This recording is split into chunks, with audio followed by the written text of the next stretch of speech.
Hello everyone, welcome back to my channel. Today we have a different color of the microphone, red, like Russia.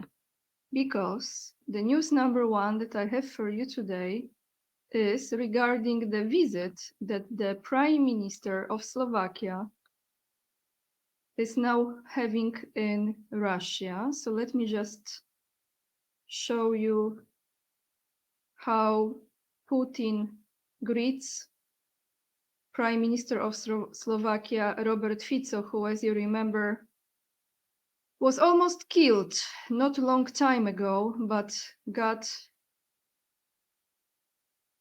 bless, he survived. So, let me take you now to the article that is describing this visit, because he is one of the very few, except Viktor Orban, and I'm trying very, very hard to think who else is there who is trying to save the citizens from the issues because of those ridiculous sanctions placed on Russia. What is the purpose of this visit? Probably many of you know, but if you don't, here I am. Let me read you right here.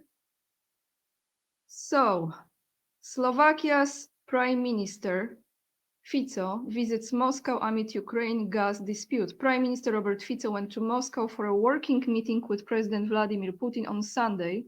That was yesterday. We have Monday 23rd today, in which he said they discussed gas transits and the prospects of a peaceful end to war in Ukraine. Slovakian Prime Minister Robert Fico made an announced visit to Moscow on Sunday for what he and the Kremlin called a working meeting with President Vladimir Putin. Fico made the trip days after reaching a deadlock in a dispute with the government in Kiev over the transit of Russian gas through Ukraine to Slovakia, with Volodymyr Zelensky saying he does not intend to extend existing contracts past the end of the year. Yeah, just help Ukraine, but Ukraine, the middle finger to everyone. The Slovak leader had tried to secure a change in this stance without success at the EU summit in Brussels earlier this week. Fico is only the third leader of an EU member state to visit Moscow for talks with Putin since Russia's 2022 invasion of Ukraine. He follows Austrian Chancellor Karl Nehammer, in April 2022, and much more recently Hungarian Prime Minister Viktor Orban in July. Yes, those two, only those two with a common sense, right? Fico and Orban. Kremlin spokesman Dmitry Peskov said on Sunday that the evening talks had concluded and that the two leaders would not issue a joint statement. So what Fico says, that Ukraine's gas nuclear stance is unacceptable. Commenting on Facebook, however, Fico said that he had informed the EU's top officials of his trip and its purpose on Friday.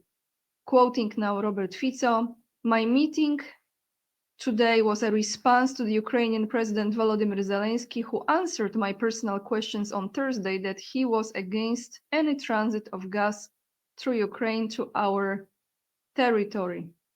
He added that this position and Zelensky's favoring sanctions against Russia's nuclear program was financially damaging Slovakia and endangering the production of electricity in nuclear power plants in Slovakia, which is unacceptable. He said that Putin had indicated a willingness to continue providing Slovakia and the West with gas, but that this was practically impossible given Zelensky's position. Slovakia has special dispensation from the EU, whose state's goal as a bloc is to eventually cut all ties to Russian gas, to continue importing from state energy giant Gazprom, but without Ukraine's cooperation, the means of delivery does not currently exist. Fico said that in a long conversation he and Putin had discussed views on the military situation in Ukraine, the prospects of an early peaceful end to the war, and Slovak-Russian relations, which I intend to standardize. So you can read this article in full length if you're interested. In the description box down below, I will put the link to it. But now I want to show you an article that I came across on a Polish portal, everyone. We will still continue the topic of Volodymyr and also Robert Fico. So this is from the Polish portal. Let me just refresh it so we will have the translation, I hope.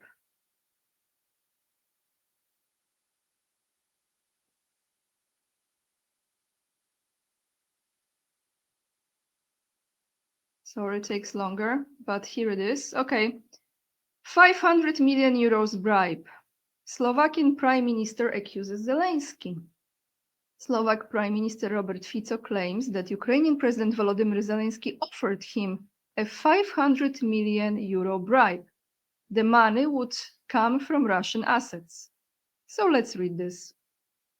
War in Ukraine, follow the latest coverage. This is not the... Okay. Slovak Prime Minister Robert Fico accused Ukrainian President Volodymyr Zelensky of attempting bribery. Zelensky allegedly offered Slovakia 500 million euros of Russian assets in exchange for support for Ukraine's NATO membership. Politico reports.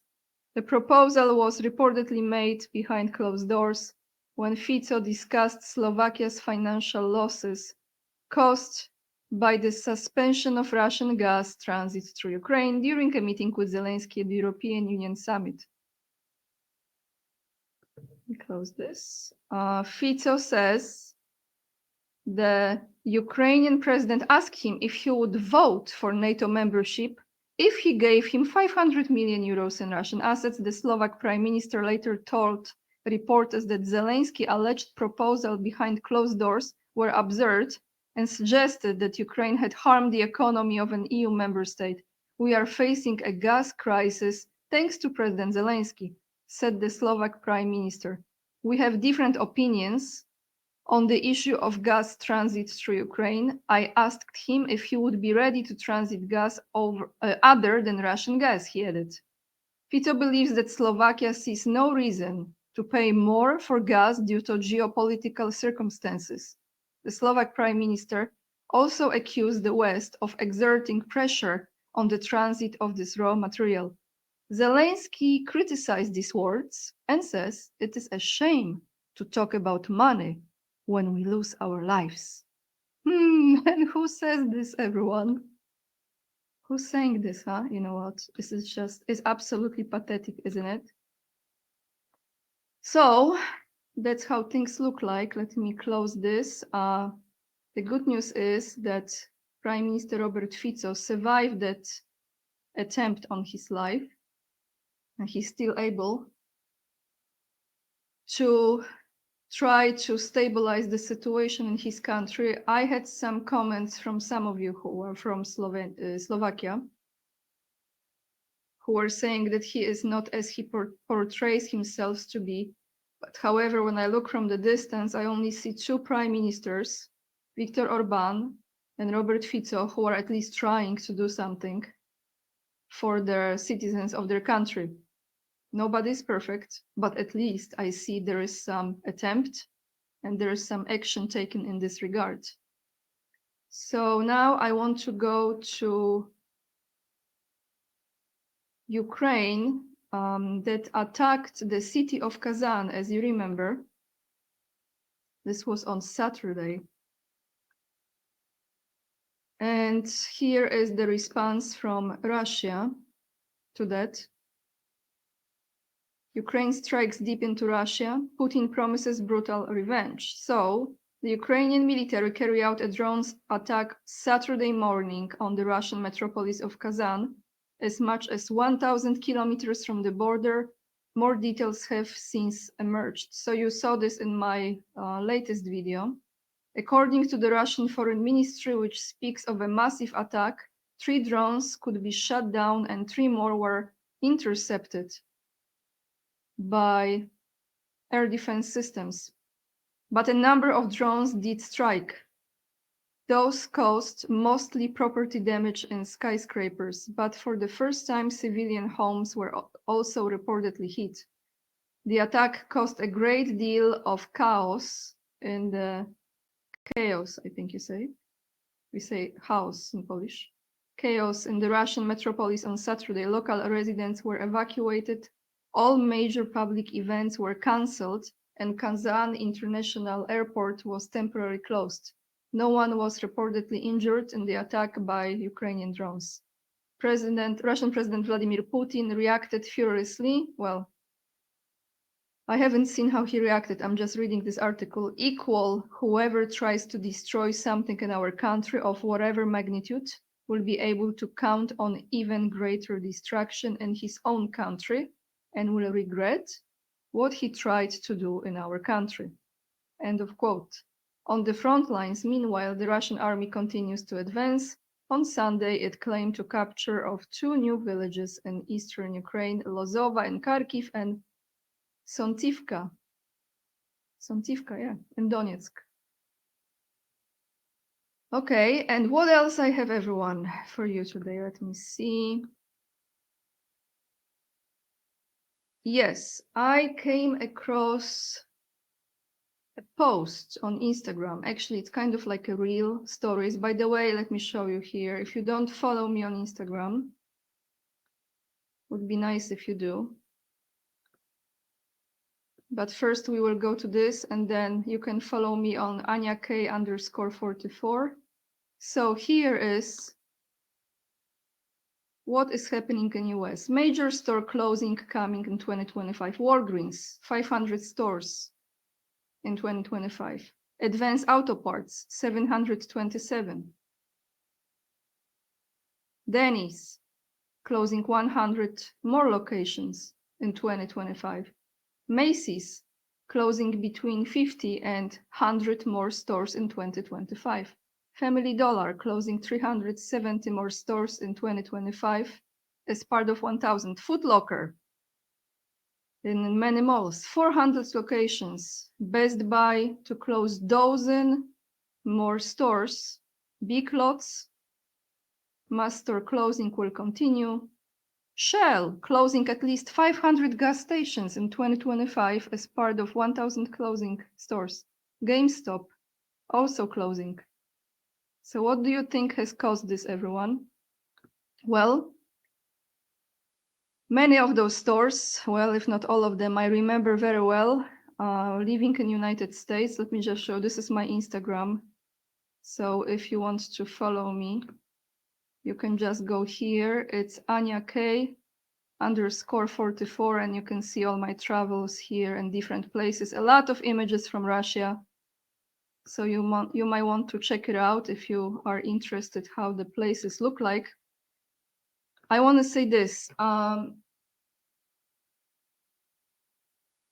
that when I lived in United States, a lot of times, those of you who have never been there, although majority of my audience is from the US, in many cities, especially like the cities that I lived in, Las Vegas, there are also places in South Carolina or other big areas.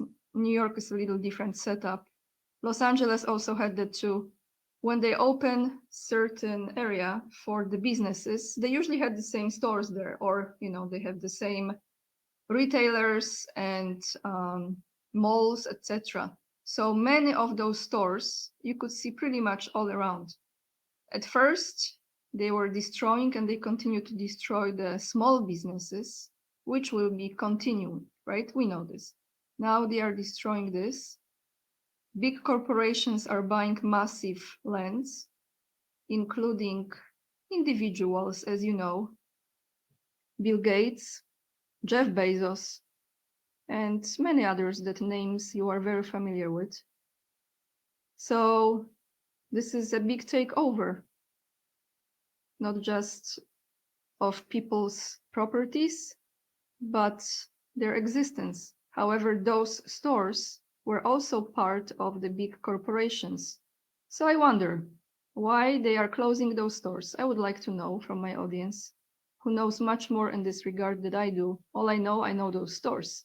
But I also see how they are trying to completely take over and be in charge of anything they could possibly be in charge of.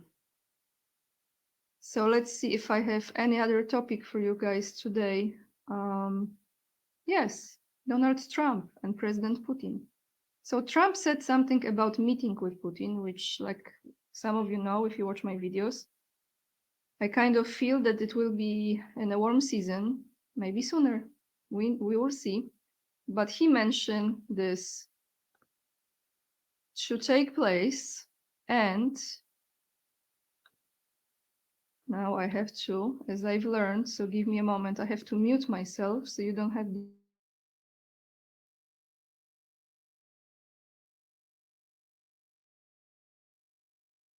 one of the things I want to do, and quickly, and President Putin said that he wants to meet with me as soon as possible. So we have to wait for this, but we have to end that war. That war is a horrible, horrible.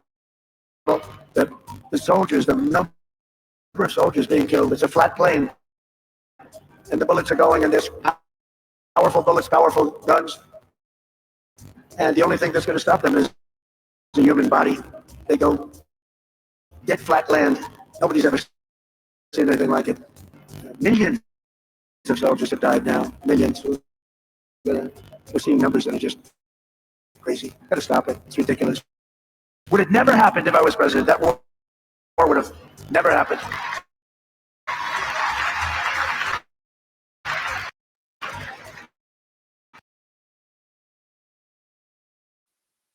Okay, so you saw this. This was during the turning point that Charlie Kirk organizes, I believe. And I think this was in Arizona last weekend. So, what do you think, everyone, when the official meeting between President Vladimir Putin and Donald Trump will take place? I would like to know your thoughts, and let me end this video with a comment of the day that is from my last video, and this is a comment in which we will be addressing Zelensky. Let me see.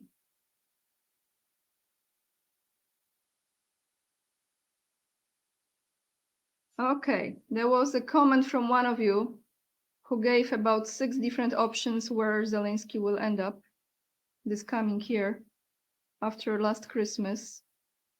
And this viewer here, J.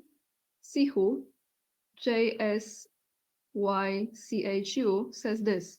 Thank you, Anya. I think Kokainovsky, I think you missed S, but Kokainovsky will be 6 feet under, which means underground.